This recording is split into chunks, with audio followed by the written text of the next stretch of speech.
Mau tanya Om Bonto, botana kapsul letnan saya ada bercak hitam di badannya. Itu apa ya? Dia selalu menggesekkan badannya di pasir, makannya masih rakus dan bercak hitamnya makin bertambah. Nanya Om, coba bikin pembahasan tentang spons laut. Soalnya jarang banget ada yang bahas di YouTube sama mau curhat nih. Tanya Om, apa air bekas WC bisa didaur ulang? Sekarang saya rencana mau main air laut. Mau tanya apakah kalau main air laut bisa menggunakan filter talang atas? Kalau bisa, bagaimana urutan filtrasinya jika harus menggunakan skimmer?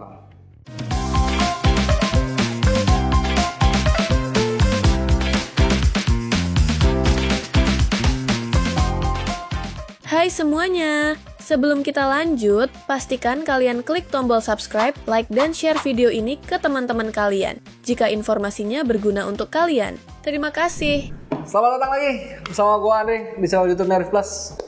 Tapi kali ini lagi main di channel YouTube-nya Java Pet and Company.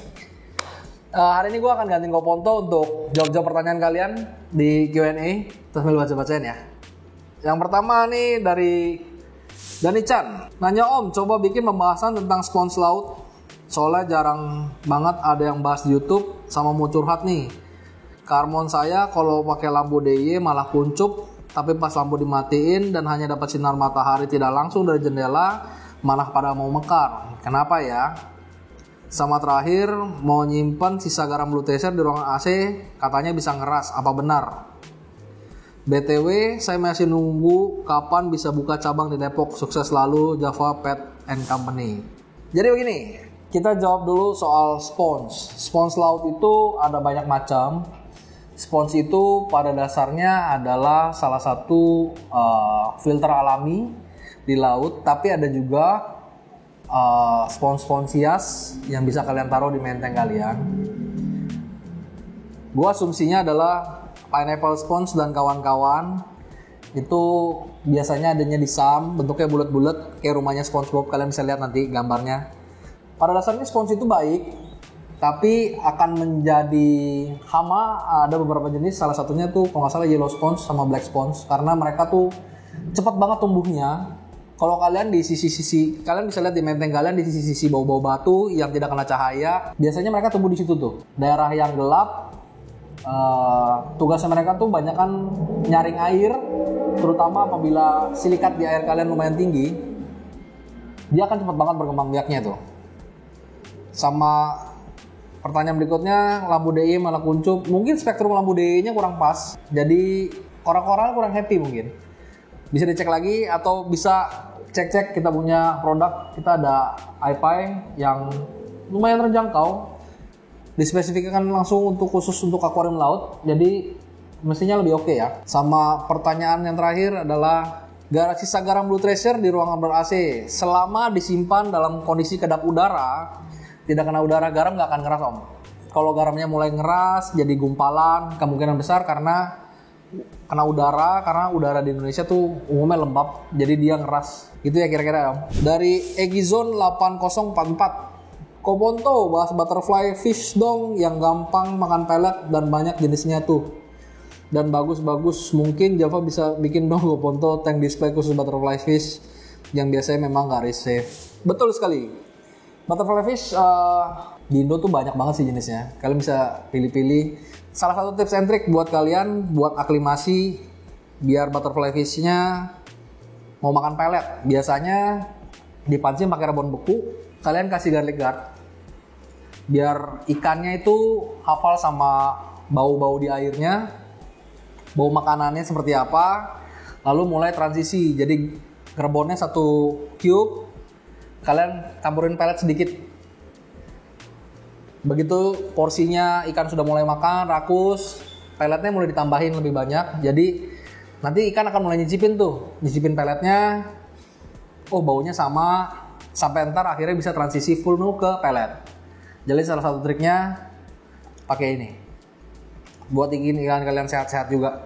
Untuk display nanti tanya Kopontonya langsung ya. Pertanyaan berikutnya dari Ainurozik 1843. Tanya Om, apa air bekas WC bisa didaur ulang?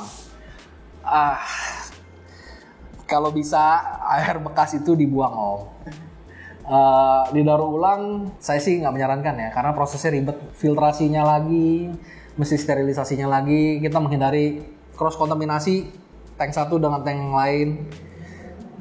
Kalau bisa pakai garam baru, pakai air baru, garam baru.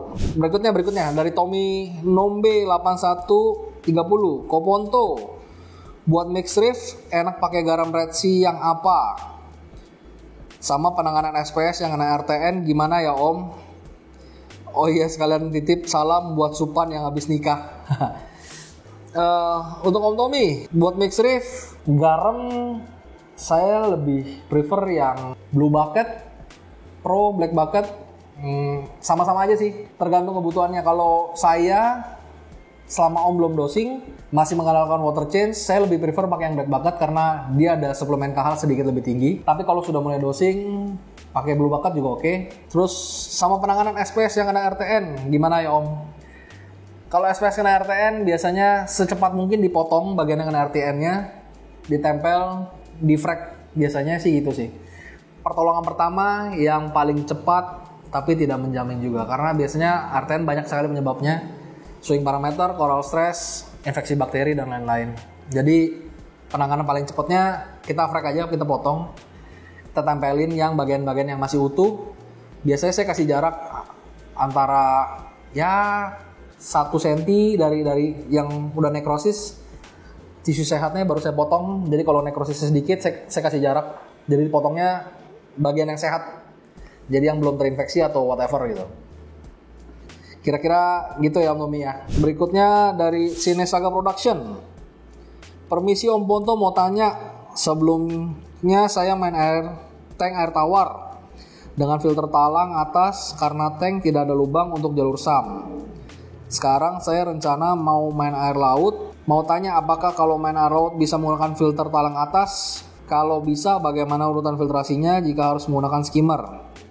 Satu lagi Om, kalau pakai talang atas agar permukaan air tank bersih gimana? Karena SAM untuk sirkulasi bawah, sirkulasi air di bawah. Oke. Untuk Sinesaga Production, bisa pakai talang apa enggak? Jawabannya bisa, tapi tidak bisa pelihara koral karena kita khawatir ada microbubble di air hasil tumpahan dari filter talang. Nanti koral-koralnya nggak mekar, ngambek. Jadi baiknya kalau mau transisi pun toh akan dikeringin, better baik bikin sekalian jalur pemipaannya ulang, bikin SAM bawah yang layak untuk akuarium laut. Kurang lebih begitu ya Om. Terus dari Blue Angel Reef YT, mau tanya Om Ponto, buat tanah kapsul letnan saya ada bercak hitam di badannya. Itu apa ya? Dia selalu menggesekkan badannya di pasir, makannya masih rakus dan bercak hitamnya makin bertambah. Satu lagi ada beberapa ikan lain yang warnanya pudar. Terima kasih Om Ponto sudah dibacakan. Sukses selalu Java PTN Company. Terima kasih Om. Bercak hitam itu mesti dilihat lebih lanjut kurang lebih penyebabnya apa.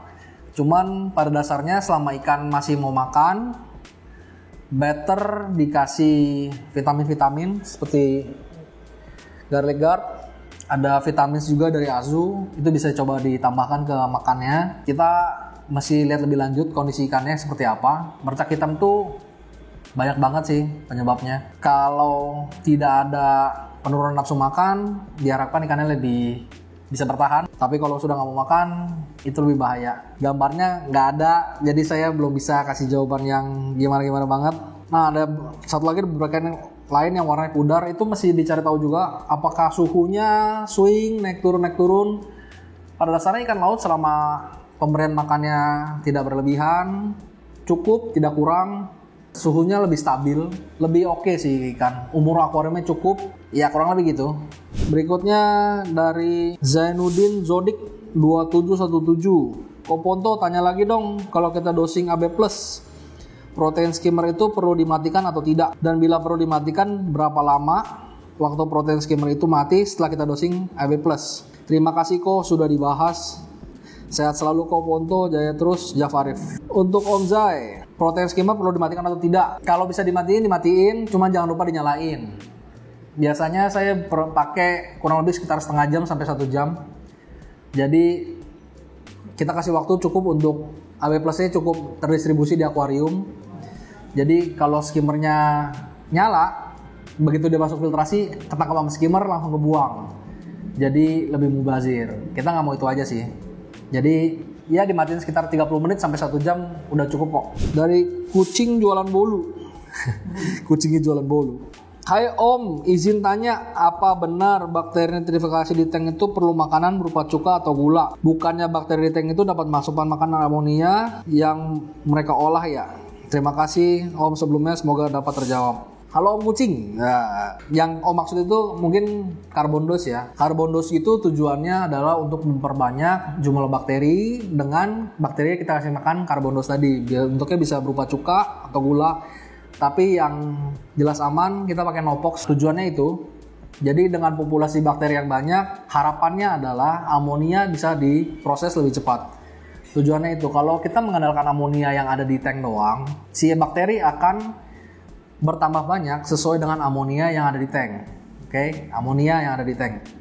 Sedangkan yang di reef tank kita mau jaga tuh nitrat fosfatnya biasanya, end product dari amonianya.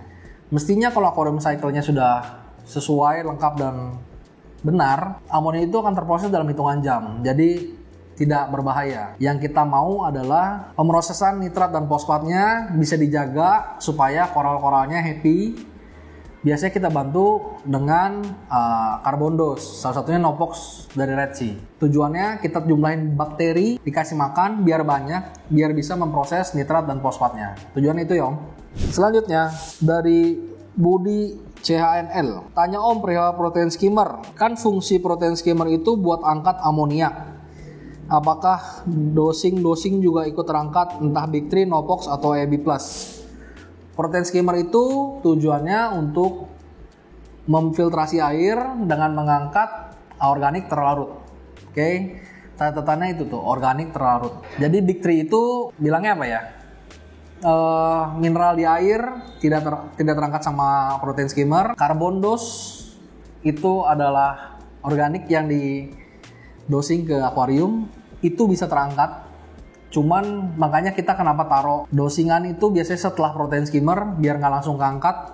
Jadi biasanya kita taruh di chamber terakhir, di sekat pompa setelah protein skimmer sebelum pompa, biar bisa ke distribusi ke main tank. Yang pasti karbon dose sama AB+ bisa ketarik. Cuman kalau karbon dose itu dia untuk kasih makan bakteri, sedangkan AB+ untuk kasih makan koral. Perdebatannya perlu mati atau enggak, bisa iya.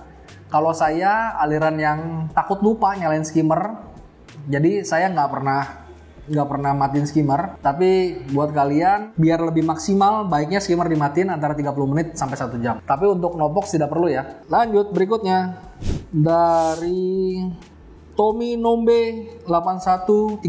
Koponto dosing AB+ itu kalau nutrien tinggi apakah harus di stop? Atau dosing AB+ itu di saat nutrien low aja? Baiknya dosing AB+ atau coral food atau coral nutrition itu di saat tank kalian sudah cukup mature untuk mencerna makanan koralnya. Jadi sehingga makanan koral yang tidak tercerna oleh koralnya berlebihan dapat diproses sama ekosistemnya. Jadi tidak menyebabkan algae outbreak dan sebagainya. Jadi mulai perlahan-lahan kalian lihat respon koralnya, respon akuariumnya, tidak ada algae outbreak, koralnya mekar besar-besar, dosisnya boleh ditambah sedikit lagi sampai ketemu titik seimbangnya lah. Jadi yang kalian dosing sama akuarium bisa proses dan cerna, itu sweet spotnya. Harus dilakukan pelan-pelan ya. Akuarium laut itu punya kecenderungan untuk ada namanya delayed response. Jadi yang kalian lakukan hari ini tidak akan terlihat langsung besok, tapi dalam 1-2 minggu ke depan. Jadi start low kalau untuk akuarium laut baiknya seperti itu. Oke. XXIII 11 Puji Purwanto 89. Koponto kalau bikin dari awal ukuran 1 meter, tahapannya apa aja plus budgetnya kok. Sukses selalu Java. Buat kalian yang mau bikin akuarium bisa kontak nanti nomor yang di sini. Tolong dimasukin. Jadi untuk budget bisa langsung ke sini. Bisa juga cek di websitenya di jasa desain akuarium kolam.com. Nanti ditampilin di sini. Kalian bisa lihat hasil-hasil yang sudah dikerjakan oleh tim dari Java, dan budget-budgetnya bisa nanti tanya ke nomornya di sini ya. Bos Ponto, kalau top up lebih baik pakai NSW atau ASW? Terima kasih. Dari Anemon Mancing nih, Anemon Mancing. Top up apa dulu nih? Kalau top up penguapan kita pakainya air RO ya, kawan-kawan. Bukan pakai NSW atau ASW. Karena yang menguap itu air doang, garamnya ninggal. Jadi kalau kalian tambahin dengan air garam lagi, nanti kadar asinnya di ini, kadar salinitasnya akan naik. Dampaknya ke koral kalian nanti. Jadi dicek lagi, kalau untuk top up penguapan, baiknya pakai air tawar atau air RO ya. Lukas Wijaya 1997. Salam dari Batam, Om Ponto. Mau tanya dong, saya masih newbie. Saya nge-ref cuma dosing Sikem Stability dan RS AB Plus sudah berjalan 6 bulan sehat-sehat. Apa pendapat Om Ponto? Saya nggak dosing yang lain karena saya nggak ngerti sama dosingan dan sudah mencoba belajar tapi tetap nggak paham. Om Lukas, kalau 6 bulan sehat-sehat berarti Om Lukas sudah menjalankan hal yang benar. Cuman kalau bisa Om cek lagi bahwa di laut itu kita ada biasanya 5 parameter utama. Ada alkalinity, kalsium, magnesium, nitrat, fosfat. Mungkin kalau Om cek angkanya mungkin sudah sesuai atau mungkin juga belum. Tujuannya itu untuk memantau parameter air. Harapannya koral bisa lebih happy lagi. Kalau menurut Om koral-koral sudah happy dan sehat-sehat, udah oke banget. Cuman kalau Om tambahin lagi dosingan Big Free-nya, akan lebih, mestinya koralnya tumbuh karena pakai elemen-elemen yang tadi saya sebutin tadi. Itu semua elemen yang dipakai sama koral untuk tumbuh, pembentukan dagingnya, pembentukan tulangnya. Jadi ikutin terus channel YouTube-nya. Kita belajar bareng-bareng. Kalau ada pertanyaan boleh tulis di kolom komentar. Kayaknya gitu aja. Sampai jumpa di video berikutnya. Bye-bye.